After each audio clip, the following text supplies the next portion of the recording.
Do you want to unlock your artistic voice and finally create work that you're proud of? It starts with confidence, but how do you build that confidence? In this video, I'll share exactly how you transform those months of procrastination into masterpieces that reflect your voice. I applied these methods to transform and create my own personal style. Now I help aspiring charcoal artists master proportions, develop their style, and elevate their work so they can take on commissions with confidence. If you're feeling frustrated with your progression, I'm here to help.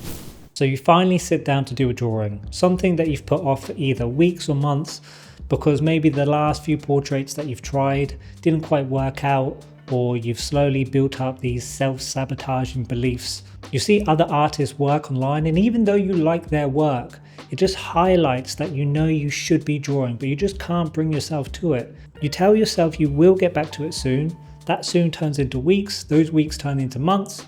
And now you're sat back down in front of your paper, knowing that you're going to face the same challenges as you did before, but because you stopped, you don't know how to get better at those challenges, and you're back to where you were before.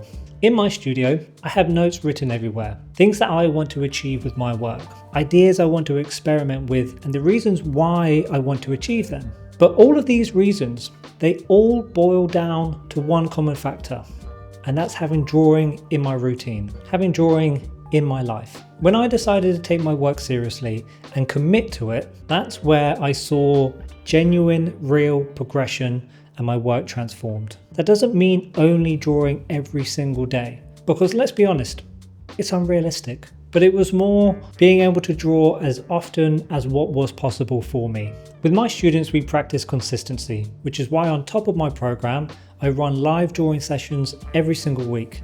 If you're ready to take your work seriously and you want to know more about my Lifetime Access program and working with me so you can start creating 100% original work that you're proud of, so you have that confidence to take on commissions, I'll leave a link in the description to book a call. Together we'll discuss your struggles, we'll build a roadmap specifically for you, and we'll see whether or not working with me is the best fit for your goals.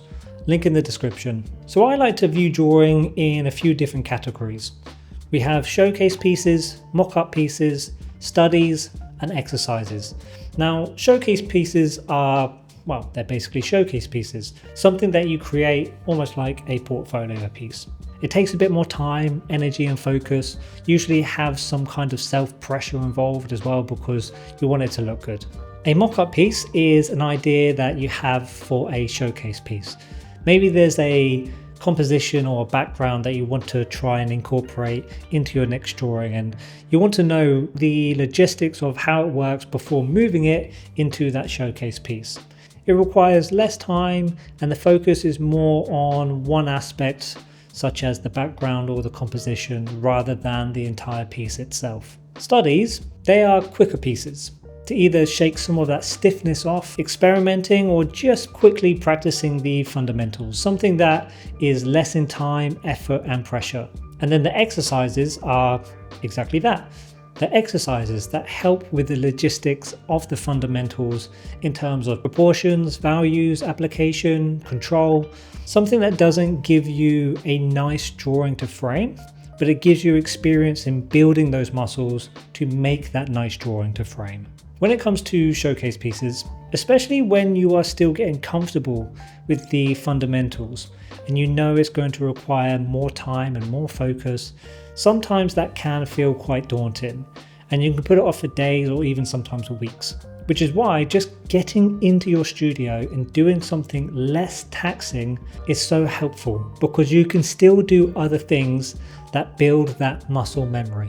There are times where you may have had a handful of portraits that didn't hit that bar of approval that you put on yourself within your capabilities. You might be planning on working on a piece that you know will be intimidating and challenging, so it's easy to put it off because you may not know how to start it, how to navigate it, or even worse, you might just think that it's not going to work out, it's just going to be lumped in with the others that also didn't work out.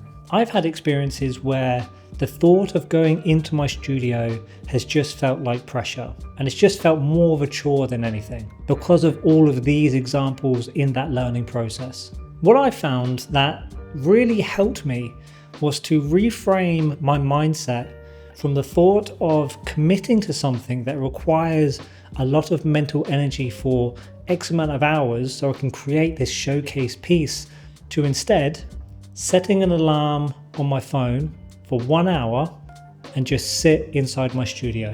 Doesn't matter even if I draw for only 5 minutes, as long as I get myself sat down inside my studio in front of my paper, that's the goal.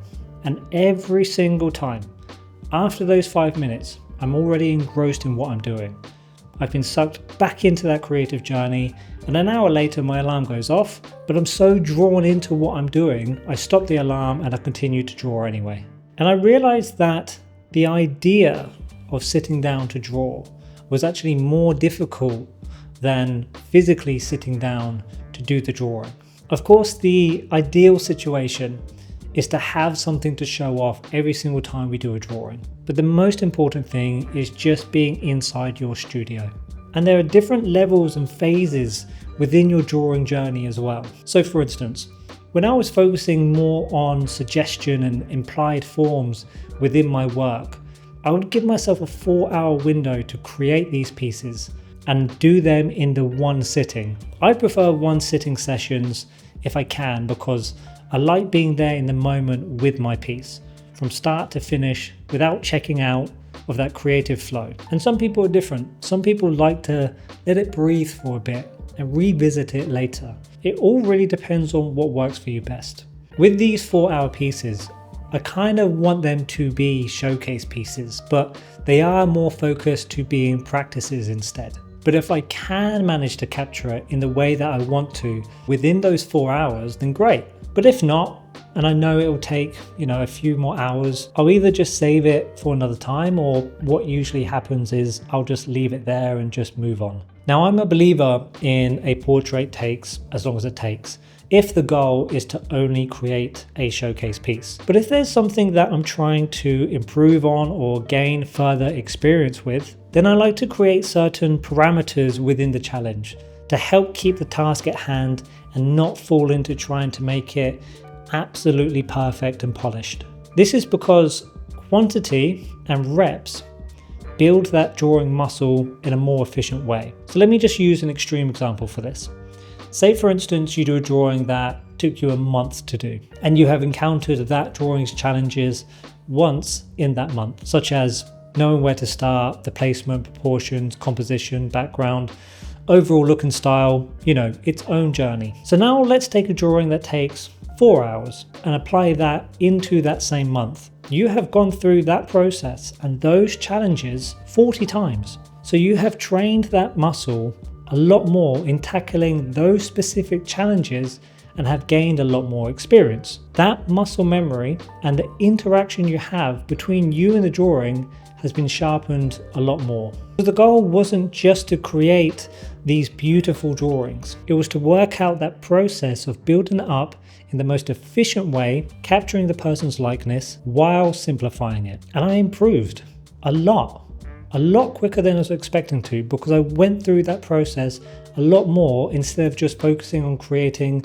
that one perfect drawing. Now, wanting to create something perfect obviously isn't a bad thing, and it should absolutely be within your goals, whatever perfect looks like to you. But I definitely find it has its own place within your drawing journey. So for instance, if you challenge yourself to create 10 4-hour drawings, or a shorter time frame that you're used to, but it still challenges you, and then you do a portrait without that time frame, and you will see how much you have progressed. You have started to build that pattern of finding those connection points, what shapes you see, what you can apply and what you want to focus on more. And then when you start seeing those results, you'll stop having those self-sabotaging thoughts, and that frustration will turn into excitement and motivation, and you'll want to continue to keep drawing because you are seeing that progression. When I was doing this, I was just using any online reference that I could use because I wanted that quick, easy access to build that quantity.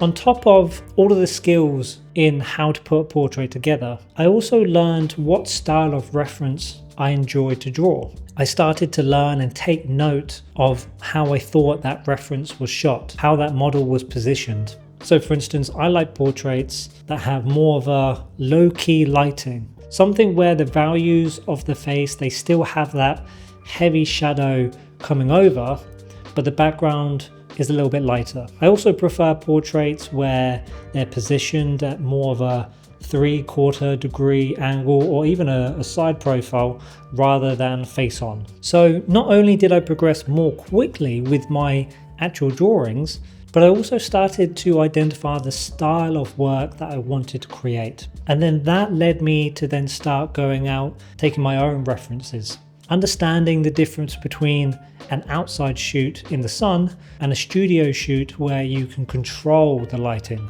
The difference between capturing a moment and capturing a mood. Both of these setups give you a different feel and atmosphere which is ultimately portrayed within the drawing. These are all elements I wasn't expecting to start learning when I challenged myself to drawing more consistently. So I gained a bunch of experience in putting a portrait together while exploring my style within those quantity driven pieces. And then when I applied that to then my own references that I took, it was like a light bulb moment, and I entered this world of creating 100% original work that now stood out from everybody else's. Now the reality of this is I'm now able to do this full time. So when I was practicing drawing more on a consistent basis, I had that time to do this in quantity. However, there was a time where I had a different full-time job and I had less free time. I still created goals, but realistic goals, doable goals with the time frame that I had. As mentioned, it's not just about drawing every single day. It's about being committed and having it in your routine with what you're able to give.